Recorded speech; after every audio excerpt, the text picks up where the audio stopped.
एकदम गावाकडच्या पद्धतीने कमी साहित्यात बनवलेली ही कैरीच्या सुक्या लोणच्याची रेसिपी आज आपण पाहणार आहे।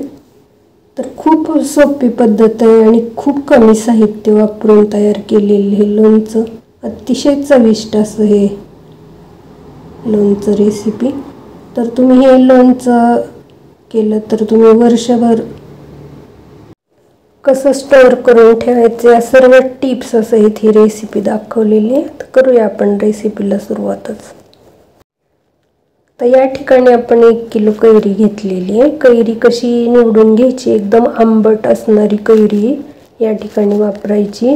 हिरवट काळसर रंगाची ही कैरी लोणच्यासाठी चांगली असते। जेवढी आंबट कैरी असेल तेवढं लोणचं छान असं तयार होतं। तर ही कैरी आपण 1 किलोच्या प्रमाणात घेतलेली आहे। तर तोतापुरी कैरीचा वापर करायचा नाही, तर ही अशी आंबट कैरीच लोणच्यासाठी छान असं चविष्ट लोणचं तयार होतं। तर हे छान स्वच्छ कपड्याने पुसून घेतल्यात आणि मार्केटमधून याचे तुकडे करून आणल्यात। जरी तुम्हाला मार्केटमधून करायचं नसेल तर तुम्ही सुरीने पण घरच्या घरी हे कैऱ्या कट करून घेऊ शकताय। तर या पद्धतीने कट करून आणल्यानंतर पण एका सुती कपड्याने छान पुसून घ्यायच्यात आणि याचा असा वर एक पातळसर पापुद्रा असतो तो काढून टाकायचा आहे, म्हणजे लोणचं वर्षभर टिकतं। छान कैऱ्या स्वच्छ कपड्याने पुसून घेतलेल्या आहेत आणि या ठिकाणी प्लास्टिकचा की काचेचा किंवा स्टीलचाच बाउल वापर करायचा आहे लोणचं बनवत असताना। आणि ह्या सर्व कैऱ्या आपण स्टीलच्या बाउलमध्ये काढून घेतलेल्या आहेत। नंतर यामध्ये 3 चमचे मीठ घालून घ्यायचे। तर पोहे खायच्या चमच्याने जरी तुम्ही हे घातलं मीठ तरी चालेल। 3 चमचे मीठ घालून घेतले आणि अर्धा चमचा हळद घालून घ्यायचे, जास्त हळद घालायची नाही। एकदम छान सुक्कं असं हे लोणचं तयार होतं आणि खूप कमी साहित्यात हे लोणचं तयार होते। आता हळद आणि मीठ छान सर्व फोडींना हातानेच लावून घेतलेले। आपण याच्यावर आता झाकण ठेवून देणार आहे आणि रात्रभर हे असंच मुरून द्यायचे। मीठ हळद या सर्व फोडींना लागते, म्हणजे ह्याच्यातलं पाणी पण कैऱ्यांमधलं निघून येते। तर हे रात्रभर असंच या पद्धतीने कैऱ्या झाकून ठेवून दिल्या होत्या आणि आता यातलं तुम्हाला पाणी बघायला भेटते, खूप असं पाणी निघतंय। नंतर या कैरीच्या फोडी आपण एका कोरड्या ताटामध्येच वाळायला ठेवणार आहे। तर एक फोड अशी ताटामध्ये काढून घ्यायची। तुम्ही पाहू शकता या पद्धतीनेच ठेवायचं आहे। पल्पचा भाग आहे तो वर करायचा आहे आणि या कैऱ्या सर्व वाळवून घ्यायच्यात।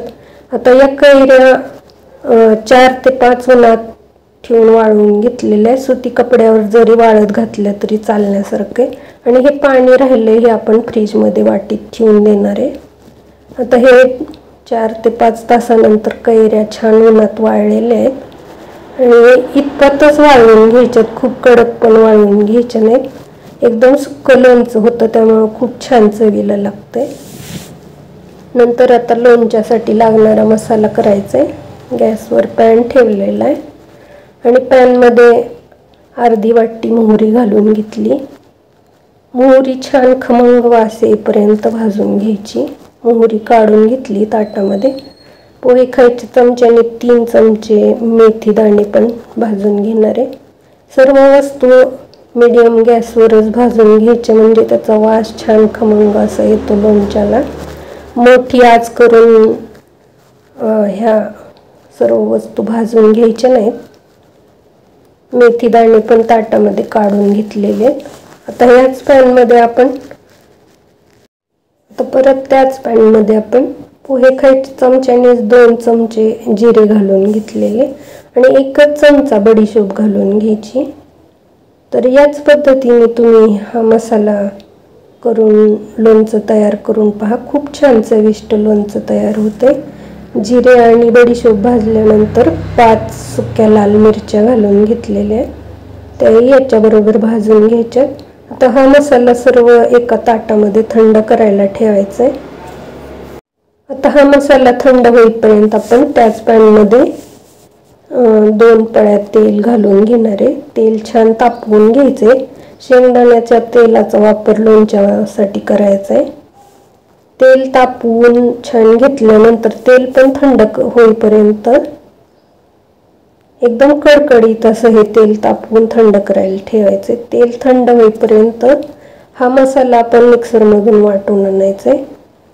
जाडसर असा हा मसाला वाटून आणायचा आहे. तर तुम्हाला दाखवते या पद्धतीने हा जाडसर मसाला वाटून आणलेला आहे. आणि आता हा निम्मा मसाला आपण लोणच्याच्या फोडीमध्ये घालून घेतलेला आहे. 20 ते 25 लसूण पाकळ्या लोणच्यासाठी वापरलेल्या आहेत, तर त्याही घालून घ्यायच्या.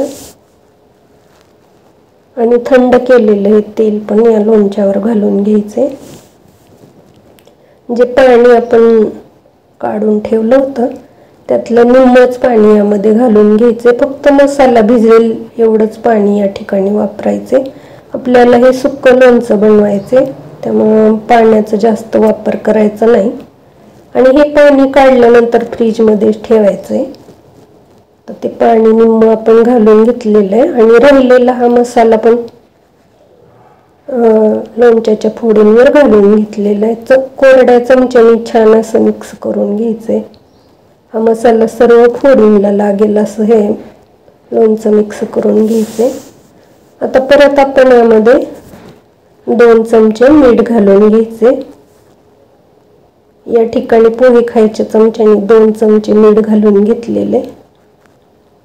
परत एकदा चमच्याने मीठ आणि मसाला छान मिक्स करून घेऊया. खूप पण तेलाचा वापर करायचा नाही, म्हणजे हे लोणचं खूप छान वास न येता पण वर्षभर छान असं राहतं. आता आपण हे लोणचं एका बरणीमध्ये काढून घेतलेले आणि हे सुती कपड्याने या पद्धतीने झाकून घ्यायचे. बरणीमध्ये काढून घेतल्यानंतर कॉटनच्या एका कपड्याने छान घट्ट अशी गाठ मारून ही बरणी 8 ते 10 दिवस उन्हामध्ये ठेवून द्यायची. तर हे पूर्ण लोणचं आपण उन्हामध्येच तयार केलेले. जरी तुमच्या घरामध्ये ऊन येत नसेल तर तुम्ही सावलीत जरी ठेवलं तरी चालेल, पण या पद्धतीने बांधून ठेवलं म्हणजे लोणचं छान होतं तयार. आणि तुम्हाला दाखवते सोडून, खूप छान रंग पण येतो आणि ह्या लोणच्याचा वास पण खूप छान येतो. तयार झाल्यानंतर या पद्धतीने हे सुक्कं लोणचं दिसतं. तर तयार झालेलं आहे हे कैरीचं सुक्कं लोणचं रेसिपी. लोणचं भरण्यासाठी असं सिरामिक पॉटचा, काचेच्या बरणीचा किंवा मातीच्या भांड्याचा वापर केला तरी हे लोणचं वर्षभर आहे असं टिकतं. रोजच्या वापरासाठी अगदी लहान बरणीत काचेच्या काढून ठेवायचे आणि परत आहे असं सुती कपड्याने बांधून ठेवायची ही बरणी, म्हणजे हे लोणचं आहे असंच टिकून राहतं. तर ही रेसिपी नक्की करून पहा आणि लाईक, शेअर, सबस्क्राईब करायला विसरू नका. थँक्यू.